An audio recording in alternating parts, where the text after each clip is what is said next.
Hi everyone, it's Haley Wood, your therapeutic skin coach, and welcome back to another episode of Breaking Beauty Beliefs. Today I'm going to talk about mixing modalities. So this could be for your home care or this could be with a professional.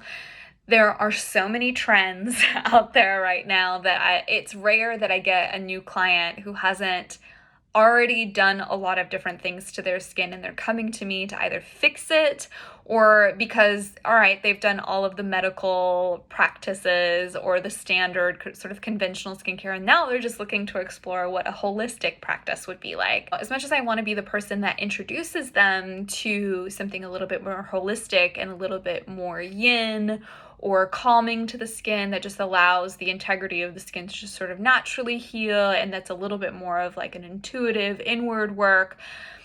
Sometimes it's not the right time if you just came in from doing a microneedling series or you just did a series of peels, because the microbiome is therefore tampered with and we're dealing with homeostasis that we're trying to achieve.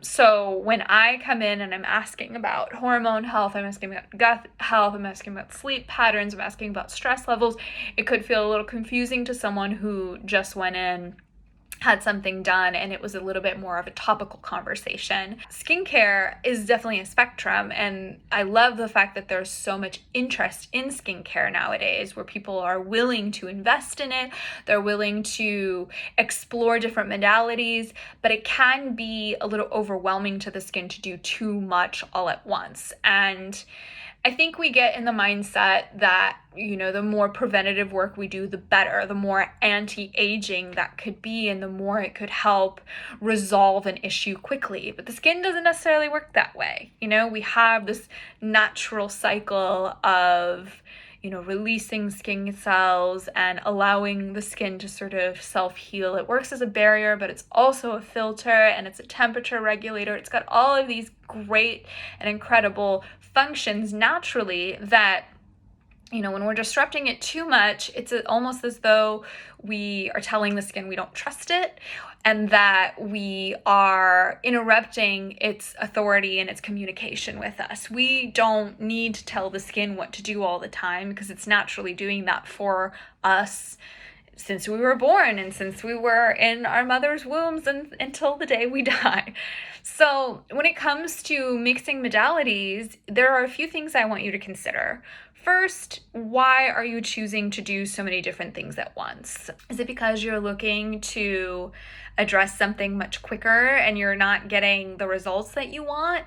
Skin is only going to move so quickly and it has a huge agenda on its plate already. So maybe instead of practicing all these different things that could contraindicate each other or just overwhelm the skin with different tasks, just take a breath and take a minute and do some light skin journaling to assess what might actually be the culprit for you wanting to do more and more and more to the skin. I get people all the time who have tried everything, they're kind of fed up, and now they want to try something more holistic.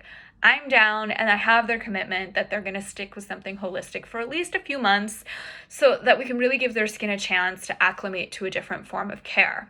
But think about why you might want to jump around. Now, if you are doing something that is holistic and you are looking to do something a little bit more conventional medical grade, it's also really important to be transparent to your practitioner. Ask them what the contraindications are, because perhaps something that we did in a holistic treatment, though it might not feel as invasive and as quick fix and as potentially inflammatory, there's still a lot of movement going on. We're really activating the lymph to dump out some of its stagnant flow and waste and everything that's just sort of accumulated with underneath that dermal layer. And two, we're working a lot on the nervous system and the overall energy of the skin. So when we compromise that with either really intense pulse, light heat, or really aggressive enzymes or acids, or even something like microneedling where it's puncturing the skin, that could disrupt a flow that's already going. So the practitioner that's administering that needs to have that awareness so that they can either tell you to come back at a different time or monitor the skin in a different way and give you some different pre and post care. It's all just really valuable information, and the transparency is key. Lastly, you really want to address your current health. And I know that seems kind of like an obvious thing, but if you are feeling at all low immunity, even if you just had a cold or a flu, or you're feeling some allergies, all the way to more of a chronic condition, whether it's a hormonal based imbalance or a microbiome gut based imbalance, that's really, really important to address, because the body is fighting inflammation in different ways, so that when we are trying to ask so much of the skin, it's asking the body to do a lot too, and the skin could be preoccupied with doing other work. So keep that in mind. Really have a nice consultation and discussion with your practitioner, and just have as much transparency as possible. And we're not here to convince you that, you know, I'm going to be a better esthetician for you for A, B, and C, and that esthetician doesn't know what they're doing because they're promoting these types of practices. It's not necessarily a competition. It's more so, you know, if there's too many cooks in the kitchen, like, we don't really know what the outcome's going to be. So feel free and experiment, get the treatments that you are looking forward to doing, but come from a loving place. Come from a place of exploration and wanting to care for the skin, and have the mindfulness to chat with your practitioner and get their feedback. Perhaps getting, you know, something that is holistic is not ideal for you at this time in your life, because you're committed to something that's more conventional or medical grade, and vice versa.